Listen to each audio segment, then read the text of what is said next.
चौकस भारत जी। हम आपको आज दे रहे हैं मसाला चौकस भाजपा। खेल क्या था, ये गुना भाग कहाँ चल रहा था। त्याग तपस्या और बलिदान, मौका मिलेगा लूट लेंगे देश सारा।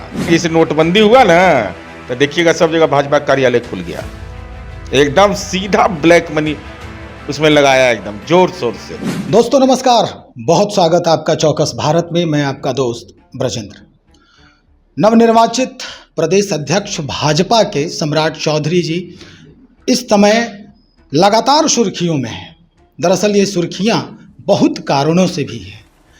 इस वक्त इनका कार्यक्रम जो है वो ऊर्जा ऑडिटोरियम में शुरू हो रहा था। कहने की बात है कि कार्य समिति की बैठक थी, लेकिन एक दिन पहले ही इस ऑडिटोरियम का जो बुकिंग था वो सरकार के द्वारा रद्द कर दिया गया। मसला क्या है, वजह क्या रही, हम इसको जानने के लिए पहुंचे हैं जदयू कार्यालय में। हमारे साथ एमएलसी नीरज कुमार जी और प्रमुख प्रवक्ता भी हैं जदयू के। इन्हीं से बात करते हैं कि पूरी वजह क्या रही, आपने क्यों ऐसा किया। देखिए, चौकस भारत जी। हम आपको आज दे रहे हैं मसाला चौकस भाजपा। चौकस भारत को चौकस भाजपा मिला, लेकिन चौकस भारत ने पकड़ लिया गड़बड़ी को। गड़बड़ी यह है कि कैलाशपति मिश्र स्मृति न्यास के नाम पर भाजपा के कार्यालय प्रभारी ने एक आवेदन दिया कि कार्यक्रम के लिए हमको ऑडिटोरियम दीजिए। तो स्वाभाविक है, अगर दिवंगत कैलाशपति मिश्र के नाम पर या किसी भी व्यक्ति के नाम पर उनके स्मृति में कोई कार्यक्रम होगा तो उसका अनुमति दी जाती है। लेकिन इसके पीछे जालसाजी कहाँ था। जैसे होता नहीं कि पेट दर्द करेगा तो सर दर्द का दवा तो ठीक होगा नहीं। बिल्कुल नहीं। तो पेट दर्द का उद्देश्य था भारतीय जनता पार्टी का प्रदेश कार्य समिति करना। और ये कार्यक्रम क्या इन्होंने बुकिंग किसके नाम पर कराया, श्रद्धेय कैलाशपति मिश्र जी के नाम पर।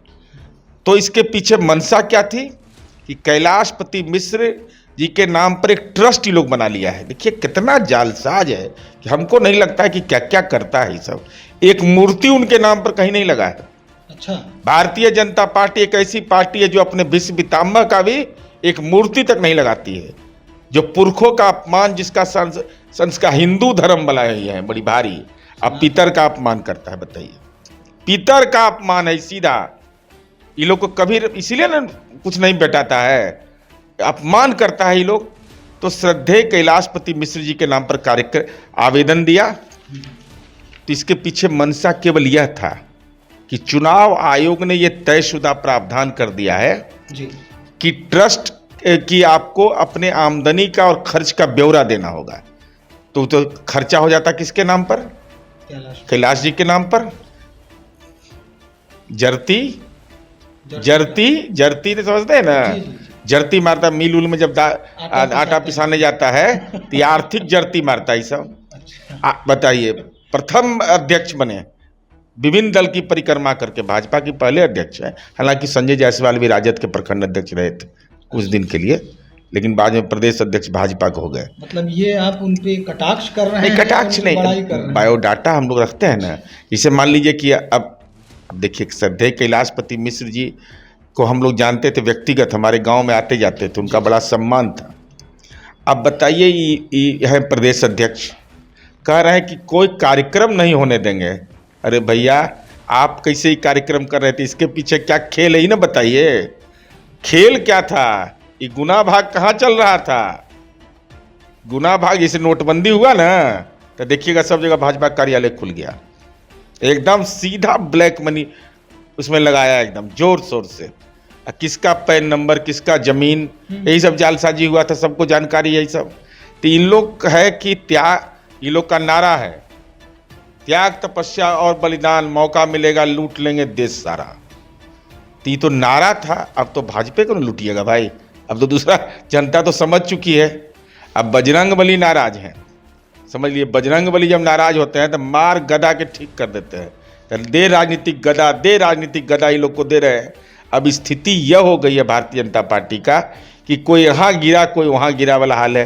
कोई टीका लगा रहा है, कोई टिक रख रहा है, कोई चंदन लगा रहा है, और तब कोई कह रहा है कि मुर्गा भात खा रहे हो। और आज हम सलाह दे रहे हैं भारतीय जनता पार्टी को कि प्रदेश कार्य समिति की बैठक है, सनातन धर्म वाले आप हैं, गलती से भी प्याज लहसुन मत खाइएगा।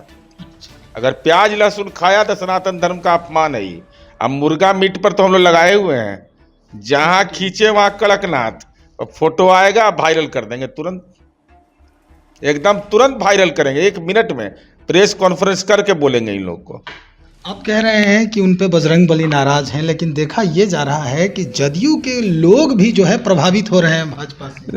नहीं, वो तो उन्हीं के आदमी थे ना। अच्छा। जिनके बारे में आप कह रहे हैं ना, वो अच्छा जमीन खरीदे हैं। वो भी भाजपा को कार्यालय के लिए ज़मीन चाहिए ना। मान लीजिए कि नालंदा में, इस्लामपुर में ज़मीन चाहिए, तो कहाँ से मिलेगा ज़मीन? कौन महंगा ज़मीन देगा? तो टिकट लीजिएगा तो कुछ दीजिएगा ना भाई, बिना मुस्कुराएंगे नहीं। भाजपा का नई परिपाटी है। अब देख रहे हैं कितना हालत खराब है भाजपा में। अति पिछड़ा समुदाय की रेणु देवी महिला है, महिला कॉलेज से पास करने वाले एकमात्र विधायक है हरिभूषण ठाकुर बेचौल। अब चलिए, संजय सरावगी भाजपा में परंपरागत रूप से है, दिलीप जायसवाल जी हैं, इस सब का वाई कैटेगरी खत्म। बचौल तो कह रहे हैं कि वो टाइप मिस्टेक है। टाइप मिस्टेक 2020 में ना, उसके पहले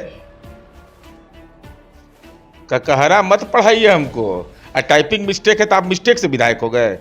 जब हम अपना एफिडेविट नहीं पढ़ सकते हैं तो हमको विधायक होने का अधिकार है। अब हम कहें कि हमसे 10 तो आपसे टाइपिंग में कभी गलती से लिखवा देगा, इस्तीफा नहीं लिख दिया टाइपिंग में गलती से, कभी लिख देते कि हम इस्तीफा दे रहे हैं। अब मैं यह सवाल कर रहा हूं कि इन लोगों का क्यों वाई कैटेगरी छीन लिया? ये लोग बेचारा बीपीएल है क्या राजनीति में? रेणु देवी बिहार के उप मुख्यमंत्री रही हैं, संजय सरावगी, संजय चौरसिया अति पिछड़ा समुदाय के हैं। इन लोग का क्यों वाई कैटेगरी ले लिया? और नया नौकरी करने के लिए आएगा, वो भी ट्रांसफर पोस्टिंग मिला, उसका जेड कैटेगरी मिलेगा। ये सब अपमान है, एकदम सीधा अपमान है।